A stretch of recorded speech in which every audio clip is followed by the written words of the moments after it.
बिस्मिल्लाहिर्रहमानिर्रहीम बिस्मिल्लाहिर्रहमानिर्रहीम रब्बी ज़िदनी इल्मा ए रब मेरे इल्म में इजाफ़ा फरमा। जी दोस्तों, आज हम पैथोलॉजी के फर्स्ट चैप्टर के दूसरे टॉपिक्स डिस्कस करते हैं। पहले टॉपिक में हमने डिस्कस किया ग्रोथ एडिप्टेशन के बारे में और उसकी टाइप के बारे में, और नेक्स्ट टॉपिक जो है हमारे सेल डेथ है, इसके बारे में हम डिस्कस करते हैं।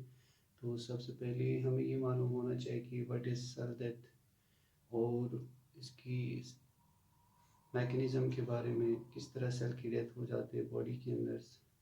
और जो मेनली सेल की डेथ होते हैं वो दो मैकेनिज़्म प्रोसेस के थ्रू हमारे बॉडी के अंदर जितने भी सेल है, जो भी सेल्स है, उसकी डेथ की जो प्रोसेस वो मेनली टू प्रोसेस के थ्रू होता है।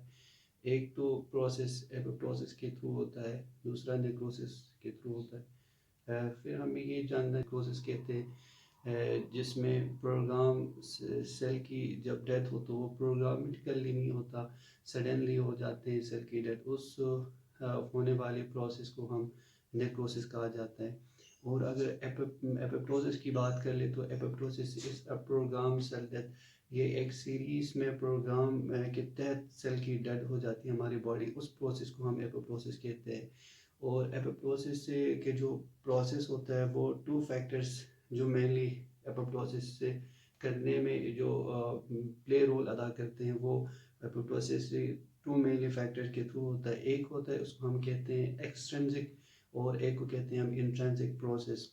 तो एक्सट्रिंसिक प्रोसेस में एक्सटर्नली केमिकल रिलीज होता है, different type of chemical release होता है, उसके थ्रू जो हमारी सेल की बॉडी अंदर टिश्यू के साथ एसोसिएट होकर हमारी एपोप्टोसिस का प्रोसेस हो जाता है बॉडी के अंदर। और दूसरी हम अगर इंट्रिंसिक फैक्टर की बात करें तो इंट्रिंसिक फैक्टर जो कि स्टिमुलेट होता है, डिफरेंट हार्मोन सिक्रीशन होता है इंटरनली हमारी बॉडी के अंदर जो कि एसोसिएट होता है सेल के साथ और टिश्यू के साथ, फिर हमारी सेल में एपोप्टोसिस का प्रोसेस होता है। और हम इसमें ये भी पढ़ेंगे कि उसकी जो मेन डिफरेंसेस है नेक्रोसिस और एपोप्टोसिस। और नेक्स्ट वीडियो में तरफ apoptosis mainly we cell death mainly we divided into two process. One is we called apoptosis.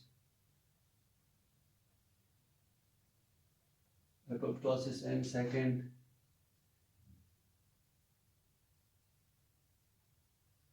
Necrosis के थ्रू होता है।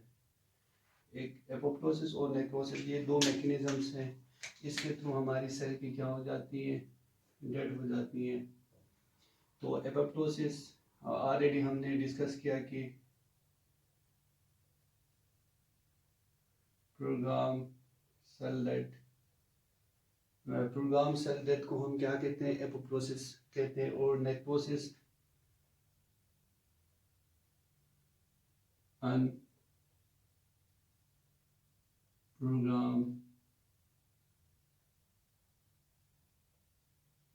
Sudden cell death. अनप्रोग्राम और सडन सेल डेथ को हम नेक्रोसिस कहते हैं। नेक्रोसिस से जो कि it is a pathological process. ये नेक्रोसिस जो है वो पैथोलॉजिकल प्रोसेस के थ्रू होता है। ये इसमें फिजियोलॉजिकल प्रोसेस नहीं होता, ओनली ये जो प्रोसेस होता है वो पैथोलॉजिकल नहीं होता है इसमें। एज कम्पेयर टू हम इसकी एपोप्टोसिस की बात करें, it involve both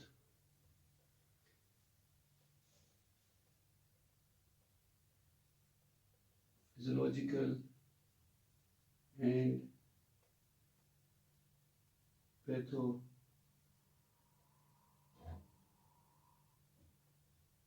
pathological process ओकर, जो कि एपोप्टोसिस में दोनों प्रोसेस ओकर होता है, ए पैथोलॉजिकल भी और फिजियोलॉजिकल भी, जो कि मेनली टू फैक्टर के थ्रू होता है। या तो ये एपोप्टोसिस इंट्रिंसिक के थ्रू होता है, एक्सट्रिंसिक के थ्रू, दूसरा इंट्रिंसिक के थ्रू। जो कि एक्सट्रिंसिक और इंट्रिंसिक जो फैक्टर्स है वो स्टिमुलेट होता है ड्यू टू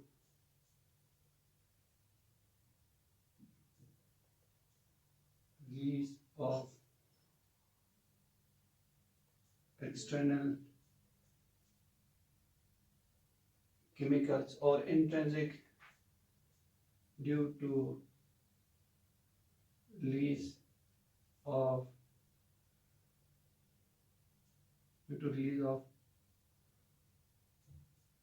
and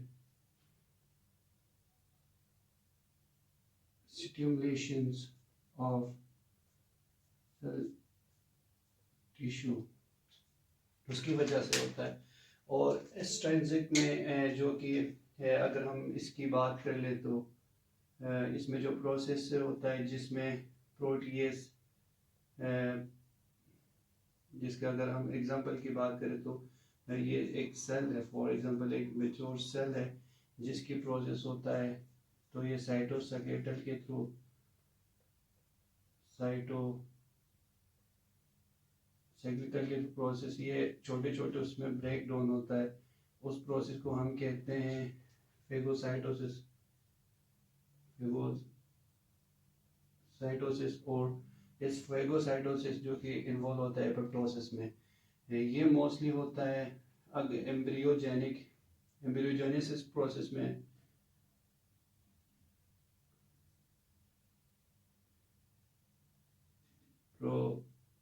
जिसमें हमारे है जब बॉडी है के कुछ पार्ट बन रहे, तो फॉर एग्जांपल अगर हमारी फिंगर्स की बात कर ले तो ये फिंगर्स मोस्टली इसमें small cells, group of small cell present होता है, और with the process of apoptosis के थ्रू ये जो फिंगर्स से जो क्लोज हैं हमारी, ये जो स्मॉल सेल है वो एपोप्टोसिस के थ्रू क्या हो जाते हैं, सेपरेट हो जाते हैं, फेगोसाइटोसिस होता है इसकी, तो हमारे फिंगर्स क्या हो जाते हैं, सेपरेट हो जाते हैं।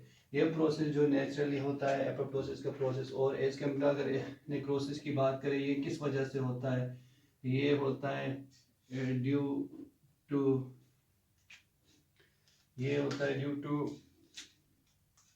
एक्यूट इन्फ्लेमेशन के थ्रू होता है, एक्यूट इन्फ्लेमेशन की वजह से होता है, और ड्यू टू इंट्रासेलुलर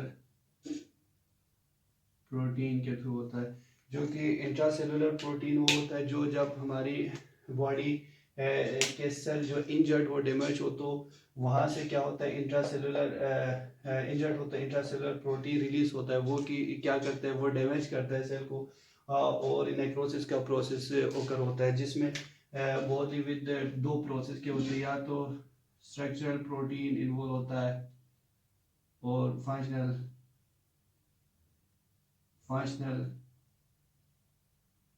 प्रोटीन के थ्रू ये हो जाता है। और ये नेक्रोसिस से का जो प्रोसेस है वो ड्यू टू इन्फेक्शन की वजह से भी होता है।